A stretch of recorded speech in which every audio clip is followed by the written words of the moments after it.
Москвадагы мекендештерге жарыя. Казакстанга кирди чыкты жасоо керек болсо, айдоочулук тажрыйбасы жогору Абдулазизге кайрылыңыз. Жолго чыгаар алдында кара тизмеде бар жок экениңизди акысыз текшерип берет. Эң башкысы без пересетка, без посредниксиз. 7 орундуу Альфард унаа менен Казакстанга алып барып келет. Күн сайын проспект Мирадан жолго чыгылат. Кенен маалымат алып, жолго камынуу үчүн Абдулазизге чалыңыз. 89 77 873 50 80. Владимир Путин кыргызстандыктарды куттуктады. Орусиянын президенти Владимир Путин кыргызстандыктарды жана Садыр Жапаровду мамлекеттин эгемендүүлүк күнү менен куттуктады. Бул тууралуу Кремлдин расмий сайтында жарыяланды. Путин куттуктоосунда ар түрдүү тармактардагы эки тараптуу кызматташуу стратегиялык өнөктөштүк жана союздаштык принциптерине негизделгенин жана КМШ, ЭИП, ШКУ, ЖУКУК уюмдарынын, ошондой эле башка көп тараптуу түзүмдөрдүн алкагында конструктивдүү өз ара аракеттенүү, ийгиликтүү өнүгүп жатканын билдирген. Москва менен Бишкектин көп кырдуу байланыштарын мындан ары өнүктүрүү эки өлкөнүн дос элдеринин кызыкчылыктарына толук жооп берет. Евразия мекендигинде коопсуздукту жана туруктуулукту чыңдоого шайкеш келет деп ишенем деп жазылат куттуктоодо. Ошондой эле орус лидери Жапаровго ден соолук жана ийгилик, ал эми кыргызстандыктарга бакубатчылык каалады. Эске салсак, буга чейин өлкөнүн эгемендүүлүк күнү менен коңшу Казакстандын президенти Касым-Жомарт Токаев да куттуктаган. Булак Супергежи. Ошто калкты таза суу менен камсыз кылган жаңы суу алуучу жай ишке кирди. Бүгүн 31 августта өлкө башчы Садыр Жапаров Ош шаарында жаңы суу алуучу жайды ишке киргизди. Бул тууралуу президенттин басма сөз кызматынан билдирди. Маалыматка ылайык, ар бир резервуардын көлөмү 6000 куб метрди түзөт. Аларда жарандар үчүн ичүүчү таза суу топтолот. Мамлекет башчыга суу алуучу жайды расмий ишке киргизүүнүн алдында шаар бийлиги жабдууларды сыноодон өткөрүп, резервуарларды дезинфекциялоодон өткөргөнү маалымдалды. Долбоордун баасы 194 миллион сомду түзөт. Президент Жапаров суу алуучу жайдын насостук станциясынын иши менен таанышып жатып, жаңы объектинин ишке берилгендигин канааттануу менен белгиледи. Ош шаарында көп жылдардан бери ичүүчү суу маселеси курч бойдон калып келген. Эгерде мурда сел жана жамгыр учурунда ачык суу сактагычтын Акбура дарыясынан пайдаланылган суусу булгангандыктан шаардыктарга суу берүү токтотулуп келсе, азыр бул маселе чечилди деп айтылат маалыматта.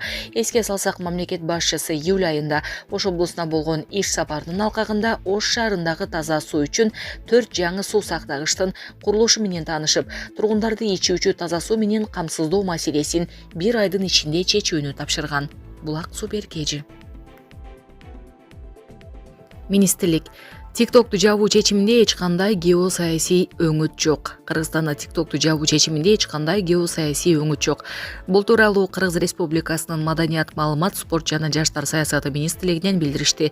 Ведомствонун билдирүүсүнө караганда, бул чара балдардын адип ахлактык тарбиясына терс таасирин тийгизип, психологиялык саламаттыгына зыян келтирүүчү маалыматтардан коргоого гана багытталган. TikTok социалдык тармагында балдардын ден соолугуна жана өнүгүүсүнө зыян келтирүүчү маалыматтарга жеткиликтүүлүгүн чектеген функция жок. Ошондой эле анда тиркемедеги маалыматка кирүү учурунда колдонуучулардын жаш категориясын көзөмөлдөө функцияларын камсыз кылуу каралган эмес.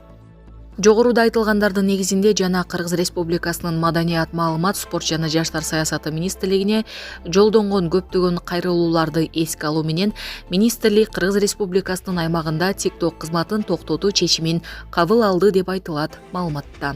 Булак Назар Ньюс Кежи. Йоханнесбургдагы өрт 60-тан ашык адамдын өмүрүн алды. Түштүк Африка Республикасынын баш калаасы Йоханнесбургда үй-жайсыздар ээлеп алган көп кабаттуу имаратта чыккан өрт кеминде 63 адамдын өмүрүн алды. Бул тууралуу 31 августта өзгөчө кырдаалдар кызматы билдирди. Маалымат катчы Роберт Мулаудзи билдиргендей, таң сүрүп калганда тутанган өрттөн 40-тан ашуун киши жаракат алды. Ал набыт болгондордун саны өсүшү мүмкүн экенин эскертти. Каза болгондордун арасында бир бала бар экени кабарланды. Маалыматка караганда, борбордогу бош турган көп кабаттуу имаратка үй-жайсыздар мыйзамсыз эле кирип алышкан. Ал жакта 200дөй адам жашашы мүмкүн экени айтылууда. Азырынча тилсиз жоонун чыгышына эмне себеп болгону тактала элек. Булак Азаттык. падышаны кемсинткен. Сауд Аравиянын тургуну Твиттердеги билдирүүсү үчүн өлүм жазасына кесилди.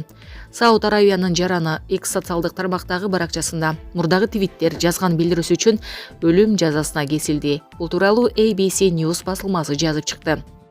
Маалыматка караганда 54 жаштагы пенсионер мугалим Мухаммад Ал-Гамди коомдук коопсуздукту бузган жана падыша менен мураскор Ханзаданы кемсинткен деп айыпталууда. Соттун чечими Гамдинин жазган паспорттарынын негизинде чыгарылганын белгилеген. Бирок Мухаммед Ал-Гамди текстти өзү жазбаганын, аны башкалардан көчүрүп бөлүшкөнүн айткан. Ошондой эле анын X социалдык тармагында 8 гана катталуучусу болгону аныкталган. Ал эми Мухаммед Ал-Гамдинин бир тууганы Саид бин Насер Ал-Гамди Улуу Британияда жашаган оппозициячы болуп саналат. Ал инисине карата чыккан өкүмдү жөн гана өлкө бийлигинин ырайымсыз кысым көрсөтүүсү катары сыпаттаган. Басылманын маалыматына ылайык, Сауд Аравия өлүм жазасына тартылгандардын саны боюнча дүйнөдө Кытай менен Ирандан кийинки 3-чү орунда турат. Өткөн жылы өлкөдө 196 адам өлүм жазасына тартылса, алардын 81-и бир күндө өлүм жазасына кесилген. Булак Супергежи.